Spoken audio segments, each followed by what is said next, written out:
കള്ളന്മാരും പോക്കറ്റടിക്കാരും കൂട്ടത്തോടെ താമസിക്കുന്ന തവളക്കുണ്ട് ഗ്രാമത്തിലൂടെ നമുക്ക് കുറച്ചുനേരം നടക്കാം.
എന്താ ചെയ്യുക, ഒന്നും പറയണ്ട.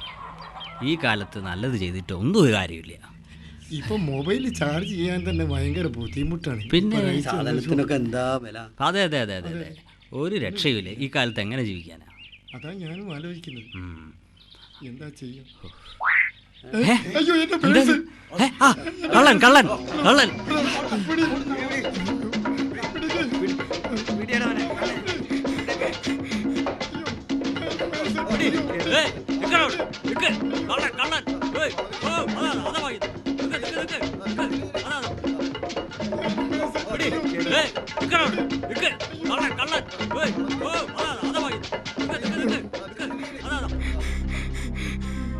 അയ്യോ തവടിവേളെ, എന്നോട് ഈ ചതി വേണമായിരുന്നു. ഞാനും നിങ്ങളുടെ സംഘത്തിൽപ്പെട്ട ആൾ തന്നെയാ. ഞാൻ തസ്കര സംഘത്തിന്റെ റോഡ് വിക്കറ്റിങ്ങിനും വന്നതാണ്. തവളക്കുണ്ടിൽ നിന്നും വന്നതാണ്. തിരിച്ചു പോകാനാണെങ്കിൽ കയ്യിൽ കാശുമില്ല. ഇനി എന്തു ചെയ്യും? നിന്നെയൊക്കെ പ്രസിഡന്റാക്കിയ നമ്മളെപ്പോലത്തെ പാവപ്പെട്ട കള്ളന്മാരെ വേണം പറയാൻ. വടിവാളെ പ്രസിഡന്റ്, നിന്നെ പിന്നെ കണ്ടോളാം. തസ്കര സംഘം സിന്ദാബാദ്, തസ്കര സംഘം സിന്ദാബാദ്, തസ്കര സംഘം സിന്ദാബാദ്, തസ്കര സംഘം സിന്ദാബാദ്. കള്ളന്മാരെ ഗവൺമെന്റ് തൊഴിലാളികളെ അംഗീകരിക്കുക. 60 വയസ്സ് കഴിഞ്ഞ എല്ലാ കള്ളന്മാർക്ക് പെൻഷൻ അനുവദിക്കുക. കള്ളന്മാർക്ക് നേരെയുള്ള പോലീസ് മർദ്ദനം അവസാനിപ്പിക്കുക. കള്ളന്മാരെ സ്വതന്ത്രമായി ജോലി ചെയ്യുവാൻ അനുവദിക്കുക. ഇന്നീ സമരം സൂചന മാത്രം, ഇന്നീ സമരം സൂചന മാത്രം, ഇന്നീ സമരം സൂചന മാത്രം, ഇന്നീ സമരം സൂചന മാത്രം. വിടില്ല ഞങ്ങൾ, വിടില്ല ഞങ്ങൾ, വിടില്ല ഞങ്ങൾ, വിടില്ല ഞങ്ങൾ. അവകാശങ്ങൾ തന്നേ തീരൂ, അവകാശങ്ങൾ തന്നേ തീരൂ. തസ്കര സംഘം സിന്ദാബാദ്, തസ്കര സംഘം സിന്ദാബാദ്, തസ്കര സംഘം സിന്ദാബാദ്, തസ്കര സംഘം സിന്ദാബാദ്. സുഹൃത്തുക്കളെ, ഈ തസ്കർ സംഘത്തിൻ്റെ 10 ആവശ്യങ്ങൾ ഗവൺമെൻറ് അംഗീകരിക്കണമെന്ന് ആവശ്യപ്പെട്ടുകൊണ്ടുള്ള ധർണയാണ് ഇവിടെ നടക്കുന്നത്. ഈ ധർണ ഉദ്ഘാടനം ചെയ്യുന്നത് തസ്കർ സംഘം സംസ്ഥാന പ്രസിഡന്റ് വടിവാൾ പപ്പനാണ്. നമ്മുടെ പ്രസിദ്ധനായ വടിവാൾ പപ്പനെ ഈ ധർണ ഉദ്ഘാടനം ചെയ്യാൻ വേണ്ടി ക്ഷണിക്കുന്നു.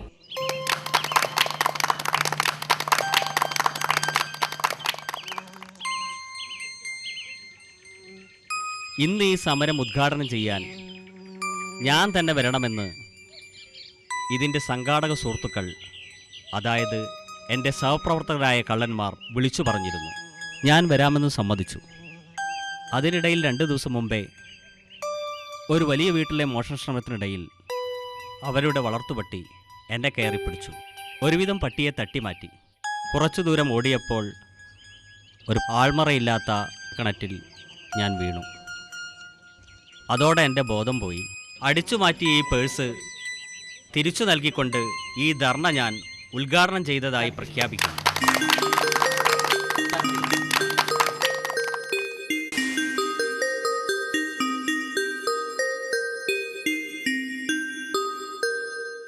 രണ്ടു ദിവസമായിട്ട് ഒരു പണിയും നടന്നിട്ടില്ല. എന്റെ സ്ഥിതി അത് തന്നെയാ. 2 ദിവസമായിട്ട് പോലീസിന്റെ നൈറ്റ് പെട്രോളിങ് ഉഷാറാ. ചെമ്പ് വേണ്ടാത്തവരാരാ കയ്യിലുള്ളത്? നമുക്ക് അയാളെ കയ്യിലെടുക്കണം. അതെനിക്ക് വിട്ടെ. അതെ അതെ അതെ അതെ അതെ, ആരോ ഒരാൾ വരുന്നുണ്ടല്ലോ. കാര്യങ്ങളൊക്കെ ശരിയാക്കാന്നേ. വാ, നമുക്ക് മാറി നിൽക്കാം. അതെ,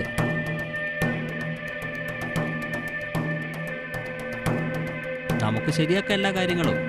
ആ, ഞാനല്ല പറയുന്നത്, ഒക്കെ ശരിയാക്കാം. ആ, നീ പിന്നെ വിളിക്ക്. അയ്യോ കള്ളൻ കള്ളൻ, അയ്യോ എൻ്റെ ബാഗ്, അയ്യോ കള്ളൻ, അയ്യോ എൻ്റെ ബാഗ് പോയേ, അയ്യോ അയ്യോ കള്ളൻ കള്ളൻ കള്ളൻ, എൻ്റെ ബാഗ് പോയി, അയ്യോ കള്ളം, എൻ്റെ ബാഗ് പോയി. സമാധാനിക്ക് ചേട്ടാ. എന്ത് ചെയ്യാൻ, കുറച്ചു നാളായിട്ട് ഈ ഗ്രാമത്തിൽ കള്ളന്മാരെ കൊണ്ട് ശല്യം. ബാഗ് പോയി. പോലീസ് ശ്രമിക്കുന്നുണ്ട് പിടിക്കാൻ. പക്ഷേ ഒരു കള്ളനെ ഇതുവരെ പോലീസ് പിടിച്ചിട്ടില്ല. പോയി. എന്നാ ഞങ്ങൾ പോട്ടെ ചേട്ടാ. അയ്യോ അയ്യോ.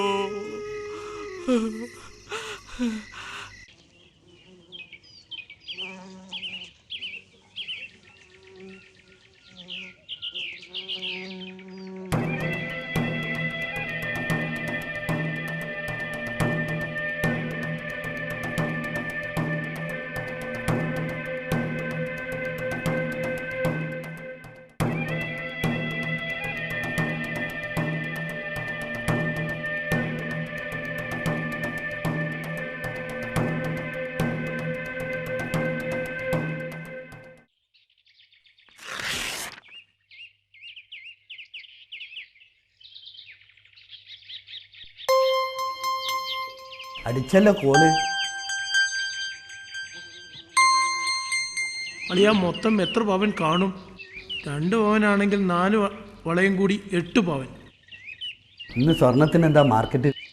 10,000 വരും. അങ്ങനെയാണെങ്കിൽ 80,000 രൂപയെങ്കിലും കിട്ടും. വേറൊരു കാര്യം പറയാനുണ്ട്. എന്താ അളിയാ കാര്യം? എൻ്റെ മിടുക്കുകൊണ്ട 80,000 രൂപ കയ്യിൽ വന്നത്. അതുകൊണ്ട് തുല്യമായി പങ്കുവെക്കാൻ പറ്റില്ല. പകുതി ഞാനെടുക്കും, പകുതി നിങ്ങൾ 3 പേരും പങ്കുവെക്കണം. അതെന്ത് മര്യാദയാളിയാ? ഇതിലിപ്പോൾ എന്താ സംഭവിച്ചത്? നീ പറഞ്ഞതല്ലേ നിന്റെ പിറകെ ഓടിയാൽ മതിയെന്ന്.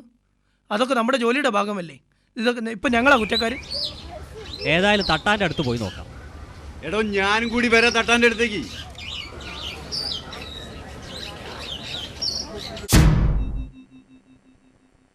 അല്ലടോ, കൊറേ നാളായല്ലോ കണ്ടിട്ട്. ഏത് വഴിക്കാ? എൻ്റെ ഭാസ്കര, ഇപ്പൊ ഒന്നും നടക്കുന്നില്ല. പഴയ പണിയൊന്നും നടക്കുന്നില്ല.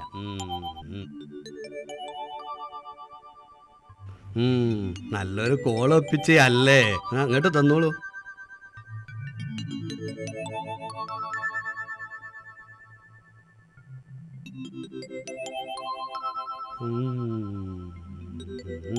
എന്നാ പിന്നെ എന്റെ പണി തുടങ്ങാല്ലേ?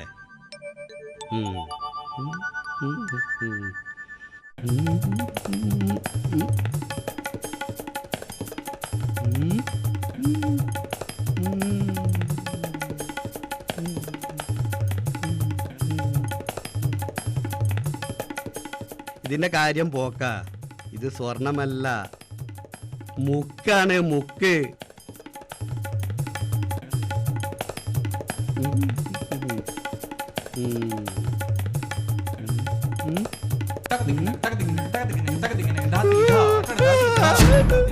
അതോടെ ബോധം പോയി.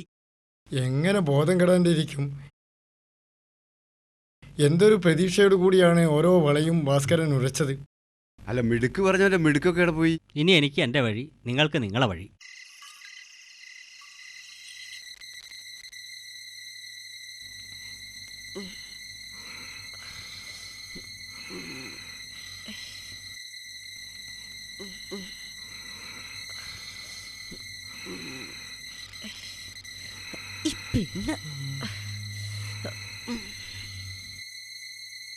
അയ്യോ നേരെ 12 കഴിഞ്ഞു. ദേ ഏയ് എഴുന്നേൽക്കൂ. ഏയ് ഈ മനുഷ്യൻ എഴുന്നേൽക്ക്. 12 മണി കഴിഞ്ഞു. ഉഫ്, മനുഷ്യന്റെ ഒരു ഉറക്ക. ഏയ് ഏയ് ഏയ് നേരം 12 മണി കഴിഞ്ഞു. ഇത്രയും വേഗം സമയമായോ? സമയത്തിൻ്റെ ഒരു പോക്ക് നോക്കണേ. മനുഷ്യനെ ഒന്ന് ഉറങ്ങാനും സമ്മതിക്കാത്ത സമയം. എന്താ ചെയ്യ?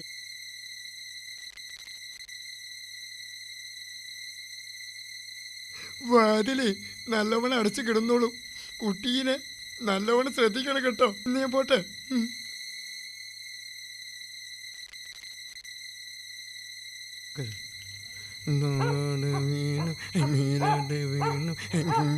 പനങ്കിളിക്ക് അയക്കാൻ്റെ കരള്.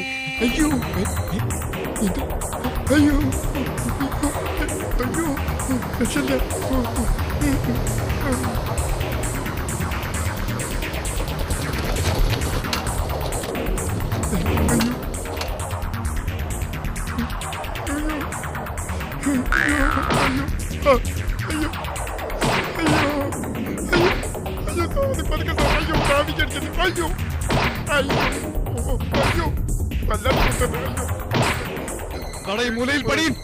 അയ്യോ ഞാൻ മൂത്രമൊഴിക്കാൻ കിടന്നതായിരുന്നു. അയ്യോ മേലാകെ സകല വേദന. അയ്യോ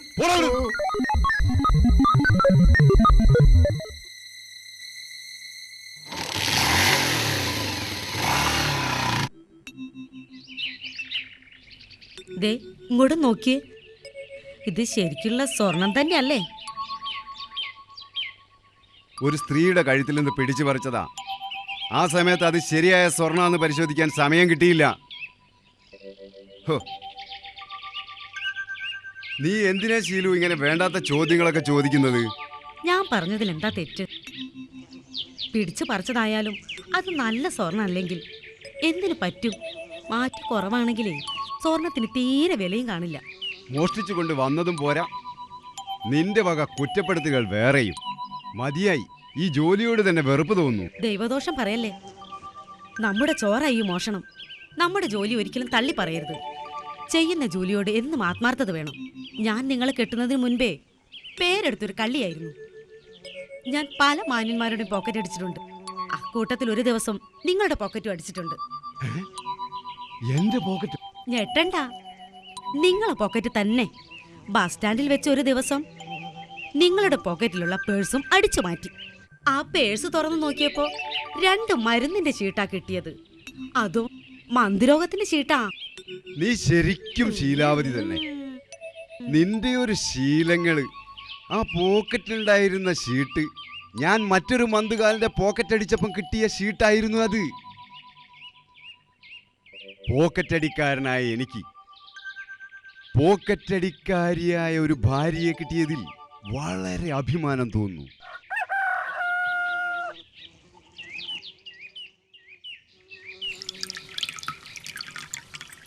നിങ്ങൾ കക്കൂസ് പോയിട്ട് എത്ര നേരായി? എന്തായിരുന്നു അതിനകത്ത് ഇത്രയും കഠിനമായ പണി? ഓ ഒന്നും പറയണ്ട ശീലു. ദാ കണ്ടില്ലേ, ചോറിന് പകരം ഈ ചെയിനാണോ ഇന്നലെ തിന്നത്? ഇന്നലെ ഒരു സ്ത്രീയുടെ കഴുത്തിൽ നിന്ന് ചെയിൻ പൊട്ടിച്ചോടിയപ്പോൾ ആളുകൾ എൻ്റെ പിന്നാലെ ഓടി. എന്നെ കയ്യോടെ പിടിക്കപ്പെടുമെന്നായപ്പോൾ ഞാൻ ചെയിൻ വായിലേക്കിട്ട് വിഴുങ്ങി. ഞാൻ ഇത്രയും സാഹസം കാട്ടുന്നത് നിനക്ക് വേണ്ടി മാത്രമാണ്. നിങ്ങൾ തേങ്ങണ്ട, എല്ലാം എനിക്ക് മനസ്സിലായി. നിങ്ങൾക്ക് എന്നോട് ഇത്രയും ഇഷ്ടമുണ്ടെന്ന് എനിക്ക് ഇപ്പോഴാ മനസ്സിലായത്. മരിച്ചേട്ടാ, അകത്തേക്ക് വരൂ, ഞാനൊരു സമ്മാനം തരാം. സമ്മാനമോ? എന്ത് സമ്മാനമാ ശീലു? വരൂ.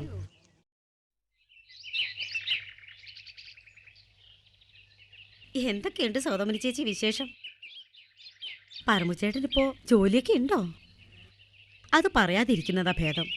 ഇപ്പൊ പോക്കറ്റ് അടിച്ചാ ഒന്നും കിട്ടുന്നില്ല. എല്ലാവരും പോക്കറ്റും കാലിയാ.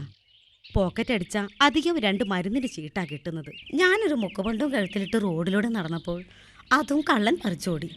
മുക്കുപണ്ടത്തിന് ഇപ്പം ആവശ്യക്കാർ കൂടി വരിക. കാലത്തിൻ്റെ ഒരു പോക്ക്, അല്ലാതെ എന്താ. കഴിഞ്ഞ ആഴ്ച പരമുവേട്ടൻ ഒരു മുക്കുപണ്ടം കൊണ്ടുവന്നിരുന്നു. അത് നിങ്ങളുടെ കഴുത്തിൽ നിന്ന് പൊട്ടിച്ചതാണല്ലേ?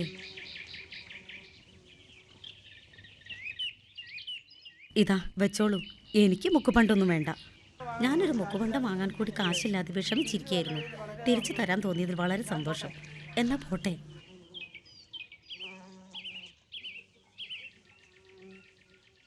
അത് സ്വർണ്ണമായിരുന്നെങ്കിൽ ചേച്ചി തിരിച്ചു കൊടുക്കുമായിരുന്നു. അതൊക്കെ എൻ്റെ ഒരു നമ്പർ അല്ലടി. 1 2 1 2 3 4 5 5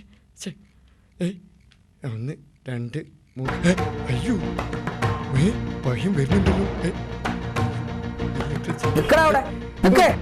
അയ്യോ എന്നെ പിടിച്ചിട്ട്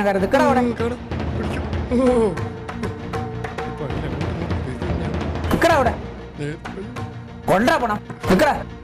അയ്യോ അയ്യോ പൈസ കൊണ്ടാ.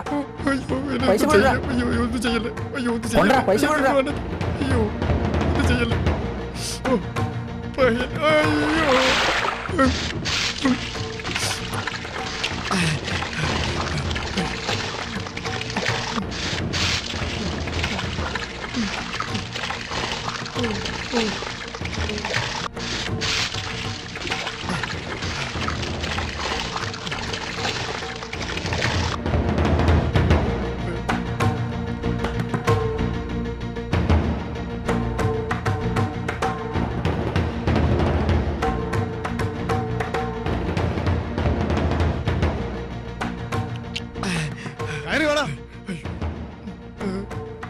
സത്യനാഥ, നിനക്കെന്താണ് തോട്ടിൽ കാര്യം? ഞാൻ തോട്ടിലേക്ക് ഇറങ്ങണോ അതോ നീ മേലോട്ട് കയറി വരുന്നോ?